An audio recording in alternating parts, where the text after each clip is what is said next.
Yo, what's going on, everybody? This is what is this? A2A Media. Hey, welcome to A2A Media.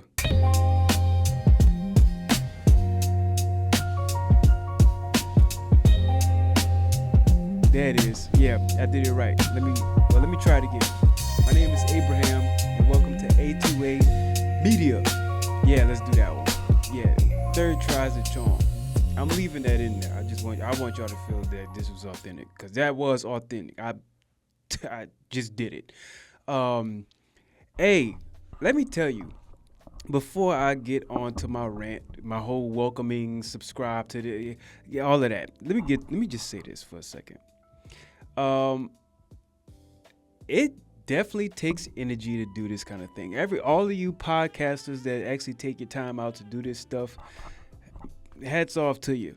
Hats off to you. Because it definitely takes some energy to do this thing right here. I done recorded this episode at least 3 separate times right here. 3 times.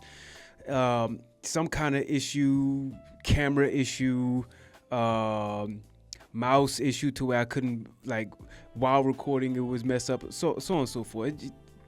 And you'd be like, oh, it was just a mouse. Yeah, but then once you have to use the trackpad to try to regulate some things that wind up falling through or failing in the systems, it wound up messing up. And I was like, oh, okay. Then they messed up my recording. Anyways, that was a whole minute, 30 seconds of which y'all really didn't need to hear, but it is what it is. Hey, welcome to A2A Media, y'all, where we talk about books that went to movies, books that transferred into games, and just books in general. This is a book channel. So if you don't like books, you're probably in the wrong place. Hey, if y'all found me through TikTok, y'all found me through YouTube, or however else did you happen to stumble across my channel, thank you for finally coming here. Subscribe to the channel. You can also support the channel at the link that is in the description below with Buy Me a Coffee, right? And that's just a way that you can actually simply donate to be able to help, to be able to really get this channel to where I see it going. And I explained all of what I see the vision of this channel is in my first video about exploring the stories that shape the world. So, hey, welcome here. And I did mention on one of my previous episodes or the last episode in the shorts that I had, that I was going to talk about The Hobbit. So anyway, I want to just jump right into it. I'm not going to do any other filibuster or whatever. Like I said in one of my shorts, I want to add some character into this genre. A lot of people like to just do, good reads and whatever. All of that. They just like to do that kind of stuff. I want to add some character with it. So I bothered to actually, my messy desk here, I bothered to read The Hobbit, right? And so since I read it, I was like, hey, I want to do a review on it. And I told people that I work with, and some of y'all who I work with, shout out to y'all that actually still came to the channel after I shared it with you. After I read it, I looked at that, and then I wound up comparing it to the movie. And something that I didn't really, I didn't believe until I did it, but the book definitely, books in general, because this ain't the only one. That's something else that I'm gonna wind up getting into. I'm gonna give y'all a list of things that I want to touch. The episodes might change. Now, if I tell you what I'm gonna do later on, it might change, but it is what it is. The books definitely have more detail than the movie, for sure. It does. I grew up reading a whole bunch, and I'm giving y'all a whole spiel, but let me just go ahead and get to the point. Books have more detail than the movie, and the Hobbit book does have more detail than the movie, for sure. Now, the other times when I actually bothered to record this, maybe I might somehow way later down the line, because I'm not gonna do it right now. I have other episodes I want to drop on with y'all. I'll give y'all the bloopers of how I did that, and that was horrible. But they have details. For example, some of the ones that I want to talk about, for like, all right, reading The Hobbit. I mentioned on one of my TikToks that I'm a Bible believer. One of my shorts, I'm a Bible believer. And reading The Hobbit, I like to look at what was the author's point of view for why they write stories the way that they write stories. Why do they author them the way that they author them, right? J.R.R. Tolkien, I don't know how to say his name properly, so have mercy on me for you fanatics out there. Um, he was a Catholic, devout Catholic, so his worldview is Catholicism. That's his worldview. So don't blame me for the point of view that I see his worldview on, even though I'm not gonna come at his neck for it. But that's his, because I'm a Bible believer. His point of view is from the Catholic, doctrine. He's a Christian, right? So when he actually did say his story, it came from the point of view of being a Christian. So since that was the case, he wrote the book to kind of be something to entertain his kids. That's what you see when you see it come up. He wrote the book for something to entertain his children. So something that I noticed within the book and within the it was within the book, I noticed certain details such as the dwarves' clothing, the interaction that Gandalf had with the Hobbit, the different things of who was actually speaking at what time, the places that they were, where they added ad libs, where they start to mix in a lot of different shit. They just start to add their own thing into it. That's what they start to add their own stuff into it. Like when you watch the movie, for example, right? You see how they have at least 10 minutes. I want to say it was about 10 minutes of filibuster, because most of the people that actually came across the Hobbit didn't never read the books in its order. It goes the Hobbit, Lord of the Rings, and so on and so forth. Most people that came across the series came across it because of the movie. So since they came across it because of the movie, they wind up seeing Lord of the Rings first and then coming into the Hobbit. So the first 10 minutes of it, roughly in the movie, they actually showed Bilbo Baggins, his old self, and going over Erebor, and then he was talking as it was a letter to Frodo, right? So that's how it starts off, and that was about 10 minutes, and then it starts to dig into what you actually read inside of the book, The Hobbit, where it mentions about how it was a hobbit hole, so on and so forth. And like I said, a lot of the details that you see that's missed in the first couple of chapters is a lot of clothing detail, not really architecture detail. There's a lot of clothing detail, things like that. And some other things like what the note was actually placed and whatever. You start to see little different details like that.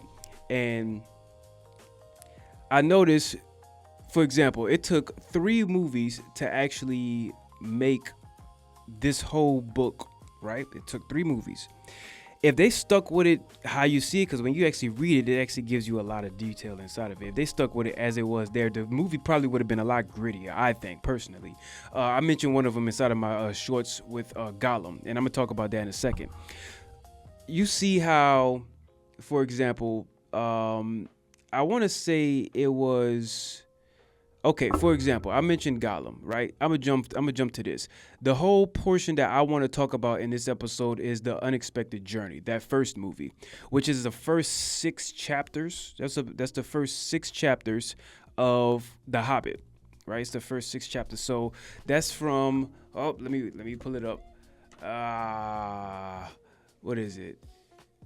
The first 6 chapters is Unexpected Party, Roast Mutton, A Short Rest, Overhill and Underhill, Riddles in the Dark, Out of the Frying Pan into the Fire. So I want to talk about those. Now, I could go into the whole thing. If y'all want me to go into the entire all 3 movie series, then cool. I want to deal with the first 6 chapters and deal with the first movie, only as a test run, because maybe I might be misjudging the audience. And I know I'm the one that sets the tone for the audience. And I've already started to talk about it just now. So things that was already different inside of it was that. And I also mentioned that as you start to go along, even within their journeys, you start to see little different things inside the book that was different. Some of the biggest parts that I noticed that was different, though. Biggest parts, and I mean like drastically different. When you get to around chapter 4 to chapter 6, which was, let me see it again. Chapter 4 to chapter 6, and I have notes on it, but I wanted to actually just speak to y'all where it was authentic rather than it feeling like notes, because when you go and start watching videos and listening to videos where it's like notes, it don't feel as real. It feels like scripted, and I don't want I don't want to do that. It's boring. It leaves the creative juices don't really flow like that. Even though you have to have some level of script, I guess. But anyways, from chapter 4 to chapter 6, you have over the hill, under hill, riddles in the dark, out of the frying pan into the fire. Right. So with those in particular, in the movie, it meshes together. In the movie, it like all comes together. All of those chapters in there, it sequences it individually instead of it being all together. Like in those chapters in particular, I want to highlight primarily because you start to see details about how the goblins are, which I'm about to mention that in a second, about, you know, the worldview of the author, J.R.R. Tolkien, right? You start to see the detail about what he mentions about how the goblins are. You see the things like the wargs, which is the wolves. They actually had their own language. You start to see, what is it? Some of the things were correct, like the rock giants hurling rocks at each other and then stones falling upon them. And again, like I said, every character isn't doing what the characters in the book did. They switched it up in the movie. They ad-libbed. But that's not the point I want to make, because I think most of y'all can catch other videos that actually say some of that stuff, that catch every detail. I'm not doing that. I just want to see, I want to give y'all my perspective on it with a little bit of, you know, something in it. So in those chapters, you notice how Bilbo's vision made it different. Right, Bilbo's vision inside the book, it was something that he saw in a dream, and then he woke up and realized that they was about to be captured by goblins. In the movie, it wasn't that wasn't the case. It was because he was about to leave. Thorin made him feel bad. Then the ground clave opened up, and then they wound up falling in, and then wound up being captives to the goblins that were there. Azog, you don't read about Azog initially inside of these chapters where it's talked about in the movie. You don't see that. You see that they were being chased by goblins and so on and so forth, right? So, up until the latter part of that chapter, and I got to pull it up every time, up until the latter part of that chapter, which would be over hill and under hill. Well, yeah, over hill, under hill, riddles in the dark, out of the frying pan into the fire. And every single one of those chapters in the movie, what it does is it mixes them together because that's them going through the Misty Mountains, falling into captivity with the goblins, and Bilbo Baggins coming across Smeagol, or we know him as Smeagol, those of you who haven't read the books, or Gollum, right? So he winds up coming across Gollum because he fell. In the book, it mentions that he was on Doran's, I hope I said his name right, Doran's back, and then he fell down, and then he went into the clefts of the rock, and then he had to work his way through the dark that way. Whereas in the movie, it was because he slipped. I believe it was into fight. I forget. I remember the book more than the movie. He slipped, and then he wound up falling into the holes of the rock and had to fight his way out with Gollum by doing this game of riddle. And Gollum in the book seemed a lot taller. In the book, it seemed a lot taller. It was much darker. It wasn't as light, right? It wasn't as light. He seemed a lot scarier, webbed feet, the whole nine. It was just the movie would have been a lot. It would have been a bit more serious and in certain parts goofy. All right, it would have been a bit more goofy if they followed it according to how the book did it, right? So I noticed that, and the parts where in Riddle of the Dark, if they did it according to the book, then that would have been a separate scene or something separate all for itself. But the way that they mixed it is that when the dwarves got captured by the goblins, Bilbo, after a while, fell down, right? He fell down. He had to work himself away from Gollum by playing this game of riddle, while at the same time they were fighting the goblins, which that wasn't how it was in the book, completely separate. They had wound up ad-libbing that. And that whole scene right there led into them running together, which is when Bilbo wound up catching them at the meeting ground. It was like this tree that they met up at, this little area place where they had met up at. And he gained a lot of respect for him, which that was somewhat accurate inside the movie. Then they ran too, right? All of that part, that whole scene where y'all see inside of Unexpected Journey where they wound up getting captured by the goblins, they were singing the songs, yeah, kill them and roast them quick and their bones be blackened and all of that stuff. Where you see that whole scene, a lot of that y'all watch there is very different from what y'all see in here. My encouragement to you when I have this podcast primarily is when you see the shows, the movies, or the series that y'all complain that's taking a lot of money out of your account. My goal is to get you to get into the book of it, because the detail that's in the book, I'd argue, and I'm the one that actually saw the movies first. I didn't read the books first. I wasn't that guy, but I love the books. I read the book, and I'm telling you, the book is worth your time to read. This ain't even an affiliate market. I'm just saying that because I want y'all to start reading. Reading is a good pastime. It builds patience, character, so on and so forth. You'll be able to have better conversations, so on, So I encourage you to read it because it's a lot better when you actually read it. Get the audiobook. If you can't sit there and do it, that's what I did. Get the audiobook. I want to see and listen to it the way that the author, more or less, the author wanted it to be read, and how he wanted the characters to act, how he wanted them to sound, how he wanted them to sing, how he wanted the atmosphere to feel, the architecture, to the lighting, to this, to that. I want to feel all of what they wanted to put inside of their book, and not the way that somebody else decided that the movie should show what the book actually says, when it really ain't that accurate. So they wound up going towards the it just slipped my mind that quick. Oh, the fire. The fire was about to happen inside of the tree. And I remember I said I was going to bring out the worldview about J.R.R. Tolkien in a second. The fire came there. The wolves started to speak. The wargs is what they called in the book, or even in the movie. The wargs they had their own language. They started to speak. I'm leaving out a lot of details because I want y'all to read it for yourself. They started to speak. And in the book, they started to speak, and they really wanted to kill him, or I don't know, whatever funky word that YouTube wants you to use now. Don't strike me for that. But they want to get after him and destroy him. And the wargs and the goblins, or the wargs and the orcs, had this alliance so that way they can get rid of people that was around the lands that they wanted to own. So the fire started to set out, and then now the dwarves, Gandalf, the Bilbo, they was all about to wind up dying.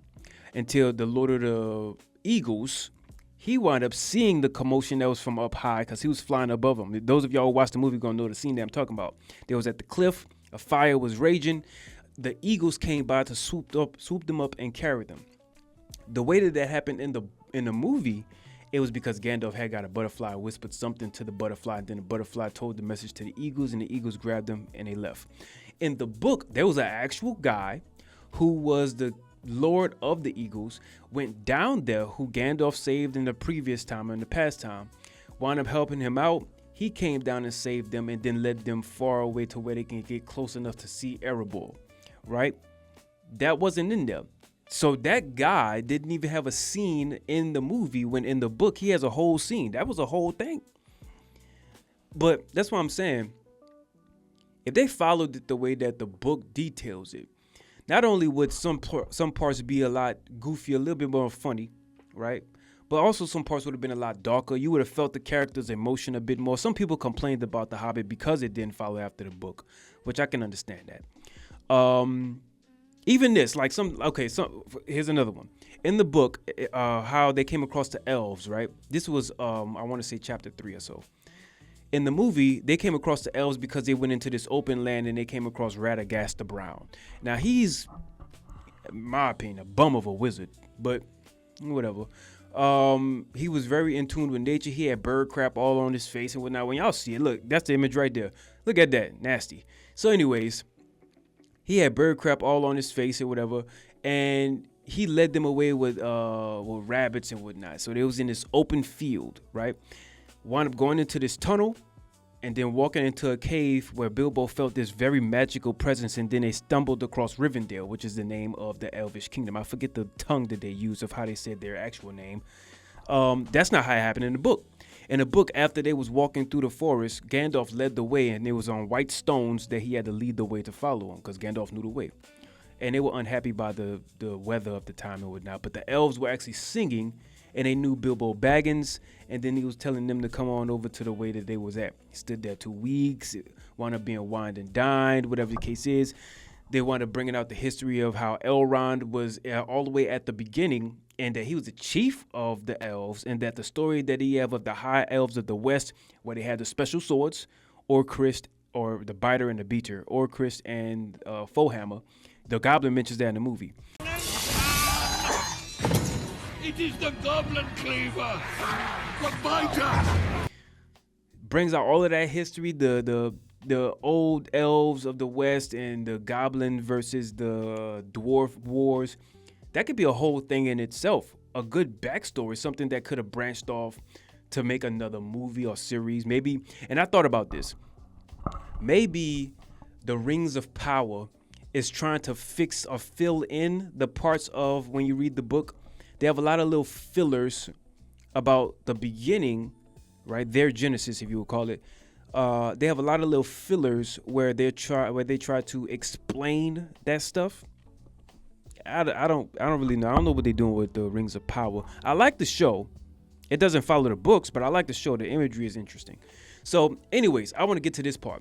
So now, I mentioned how his worldview, J.R.R. Tolkien's worldview, is because he's a Catholic and he has a worldview about something, right? So they have something interesting.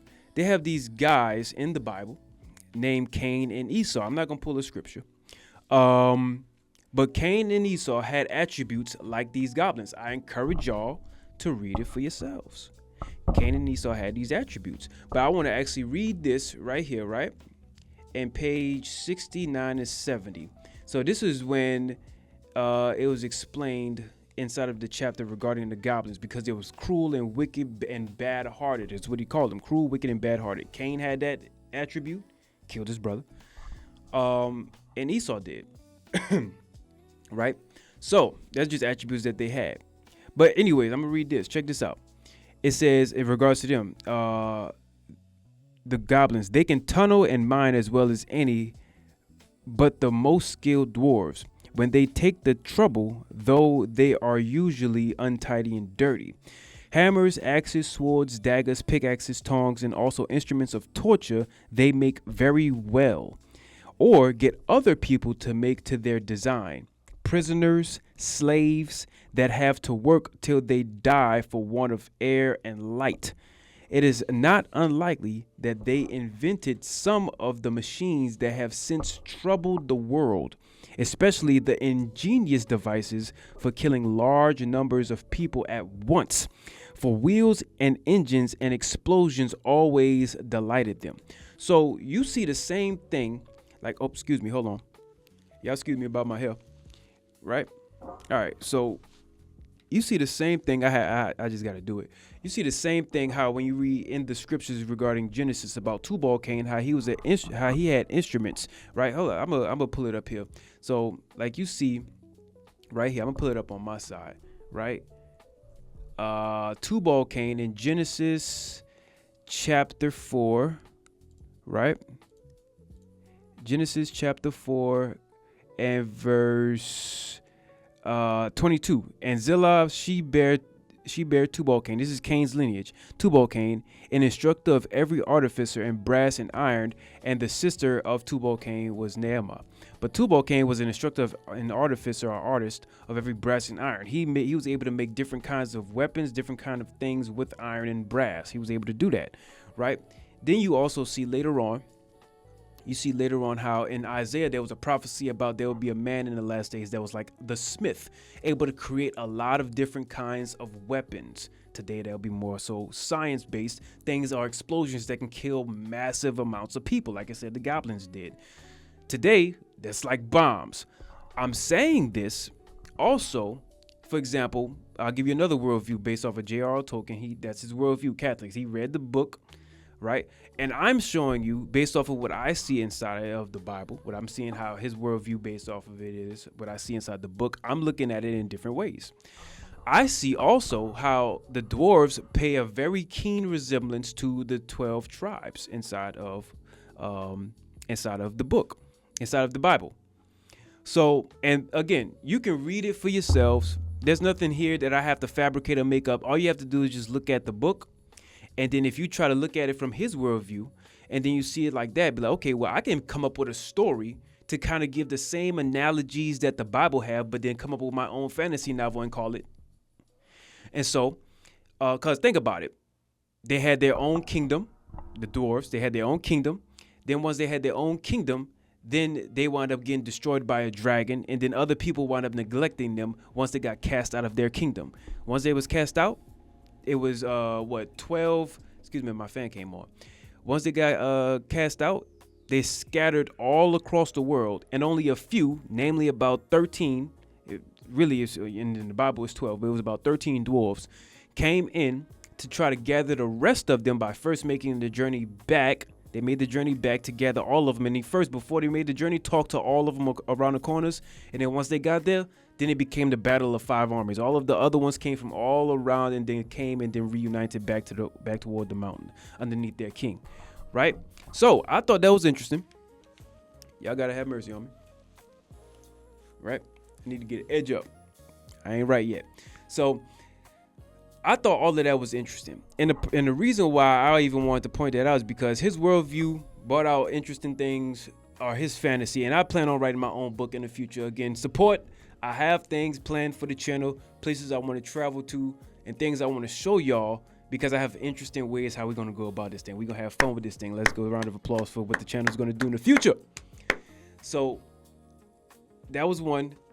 And I have more, and I can go further, but I'm gonna stop it right there, right? If y'all want more of me talking about this, and that was just the unexpected journey. You have more for the Desolation of Smaug, which is the second movie, and the Battle of the Five Armies, which is the third, and then of course the Lord of the Rings, right? They have different books for that.